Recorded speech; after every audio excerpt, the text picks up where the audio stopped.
Hola, ¿qué tal? Muy buenas tardes. El día de hoy es 20 de abril de 2020. Como tema para esta clase vamos a ver el equilibrio entre las fases líquida-vapor y la fase sólida-vapor. Este va a ser el tema de esta clase. Entre los objetivos que se tienen está la deducción de la ecuación de Clausius-Clapeyron aplicable a los equilibrios ya mencionados previamente. Comenzaremos con estableciendo el vínculo entre las fases líquida y vapor en el estado de equilibrio. Para ello vamos a partir de la ecuación que aquí tenemos, la cual fue deducida anteriormente, en la cual la variación de la presión con respecto a la temperatura es equivalente a la entropía, al incremento de la entropía entre el incremento en el volumen.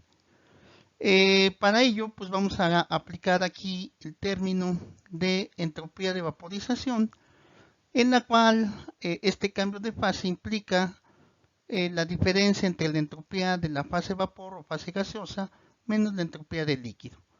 La entropía, a su vez, puede ser expresada en términos de la entalpía de vaporización dividida entre la temperatura a la cual ocurre esta transformación de fase.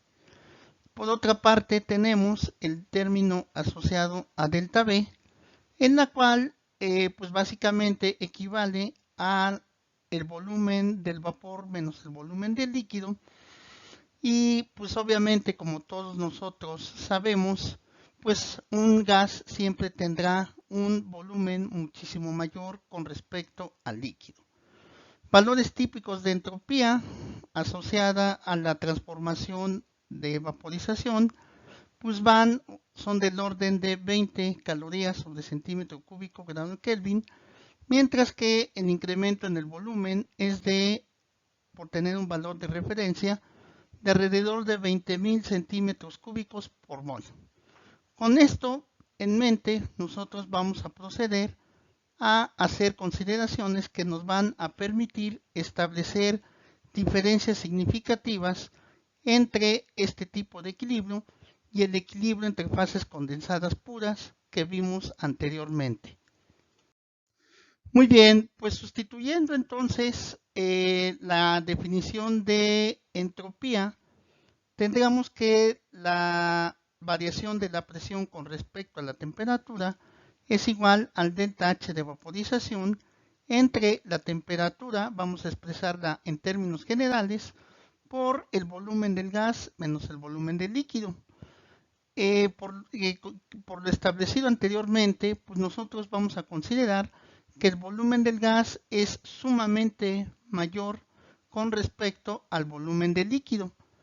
Y esto me va a permitir que para fines prácticos el delta B asociado a la vaporización sea prácticamente igual al volumen de la fase gaseosa.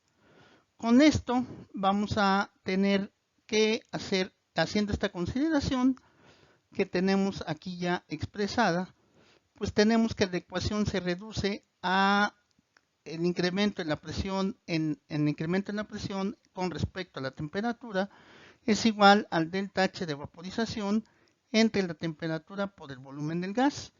Si utilizamos el modelo de gas ideal para expresar el volumen asociado a una mol de cualquier especie gaseosa, este equivaldría a RT dividido entre la presión.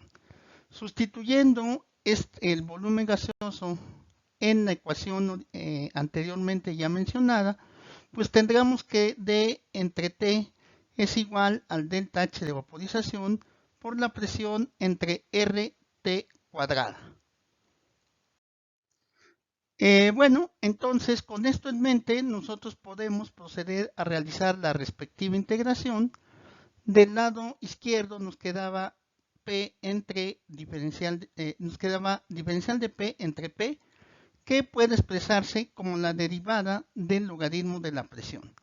Esto va a ser igual a la integral del delta H entre RT cuadrada por diferencial de T.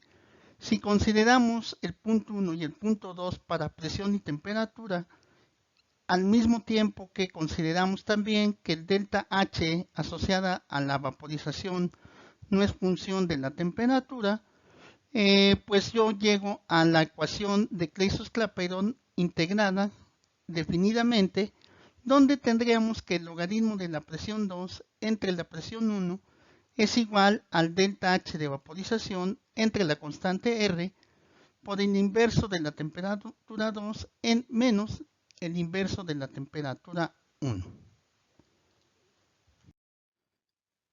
Bueno, la ecuación anterior que fue deducida para la vaporización podría también establecerse para la sublimación. Y bueno, aquí vamos a partir para analizar el equilibrio sólido-gaseoso, sólido-gas, partiendo de la misma ecuación que hemos llegado, pero ahora, al estar hablando de una transformación de fase de sólido a fase gaseosa, pues el cambio a la transformación de la que estamos hablando sería la sublimación. Tendremos por ende que el incremento en la entropía de sublimación sería igual a la entropía del gas menos la entropía del sólido, la cual, al igual que en el equilibrio anterior, puede expresarse como el delta H de sublimación entre su temperatura de sublimación. Recordamos que esto siempre será una cantidad positiva como tal. A la vez, el volumen del gas va a ser mayor al volumen del sólido, se hace la misma aproximación anterior, llegando a la ecuación de la derivada del logaritmo natural de la presión es igual al delta H de sublimación entre RT cuadrada por diferencial de T. A diferencia de la ecuación anterior, ahora se efectúa una integral, en este caso indefinida, en la cual vamos a suponer que el delta H de sublimación no depende de la temperatura. Al efectuar esto, vamos a encontrar que el logaritmo de la presión de vapor de la fase sólida quedaría como menos el delta H de sublimación entre RT más una constante asociada a la integración de la ecuación. Muy bien, bueno, entonces con lo anteriormente expuesto, vamos a ver ahora el caso en el cual ¿qué ocurriría si la entalpía, ya sea de sublimación o de vaporización, dependieran de la temperatura? Pues veríamos que el resultado que se obtiene sería un poquito más complejo que el anteriormente expuesto. Entonces vamos a partir de nuevo de la ecuación de Clausius, en la cual la integral de la derivada del logaritmo de la presión es igual al delta H entre RT cuadrada por diferencial de T. En este caso nosotros vamos a expresar a la entalpía en función de la temperatura. Si nosotros definimos la entalpía ya sea asociada a la sublimación o a la evaporación, esta sería igual al valor de la entalpía más la integral del delta Cp por diferencial de T. Dependiendo de la transformación que se esté analizando, pues vamos a tener un delta Cp asociada a la sublimación que es equivalente a la diferencia entre el Cp de la fase vapor menos el Cp de la fase sólida. Asimismo, también podemos expresar un delta Cp asociada a la evaporación, en la cual sería equivalente al Cp de la fase vapor menos el Cp de la fase líquida. Muy bien, entonces con esto en mente vamos a expresar al Cp de cualquier sustancia, ya sea en el estado sólido, líquido o vapor, a través de un polinomio de segundo grado, donde vamos a tener una constante A más una constante B por la temperatura, más una constante C por la temperatura elevada al cuadrado. Los valores de las constantes A, B y C dependen de cada una de las sustancias que se analicen.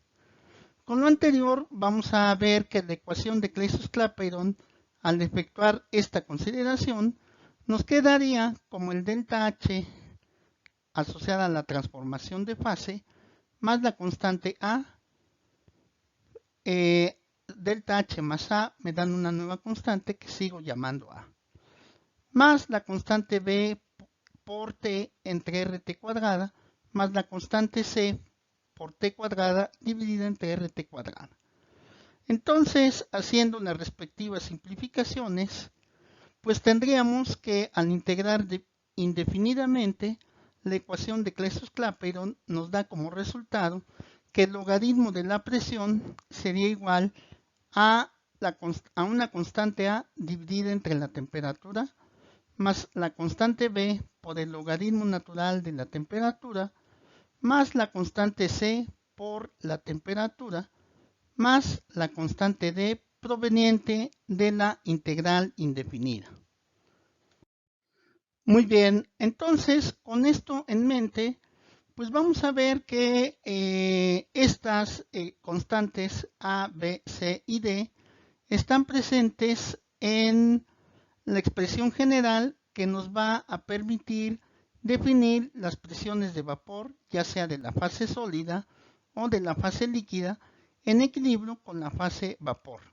Estas constantes pueden ser consultadas en tablas de datos especializadas. Nosotros, en mi caso, yo proporciono a los alumnos la base de datos emanada del Kubachevsky y estos datos, estas constantes ya mencionadas, vienen en la sección D de esta referencia. Bueno, si nosotros analizamos con detalle la referencia anteriormente mencionada, pues veremos que hay una pequeña variación en la forma en la que se expresan las presiones de vapor, puesto que tendríamos que en la función que describe a la presión de vapor es del tipo logaritmo base 10 de la presión, donde se tiene la misma forma, pero la única diferencia estriba en el segundo término, en donde la constante B está multiplicada por el logaritmo base 10 de la temperatura. En esta referencia, las presiones de vapor que se obtienen son expresadas en milímetros de mercurio. Muy bien, aquí podemos ver una parte de la función que aparece aquí, donde aquí está lo que mencionaba en la diapositiva anterior. La forma de la ecuación es un logaritmo base 10 de la presión y el término asociado al término que multiplica a la constante B es el logaritmo base 10 de la temperatura. Si nosotros tomamos como ejemplo el fluoruro de plutonio, pues tendríamos esta expresión para la fase sólida y la fase líquida. La de la fase líquida es la que aparece encerrada entre llaves y será referida en la diapositiva siguiente. Bueno, muy bien.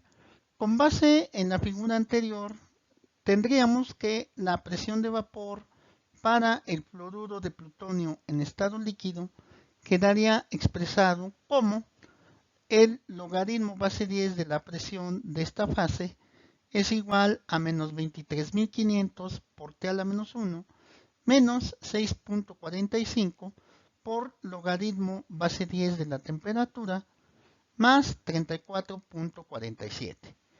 Si nosotros quisiéramos expresar a la presión de vapor en términos de logaritmo natural, tendríamos que emplear la identidad logaritmo natural de x es igual al logaritmo natural de la base, que en este caso sería 10, por el logaritmo base 10 de x.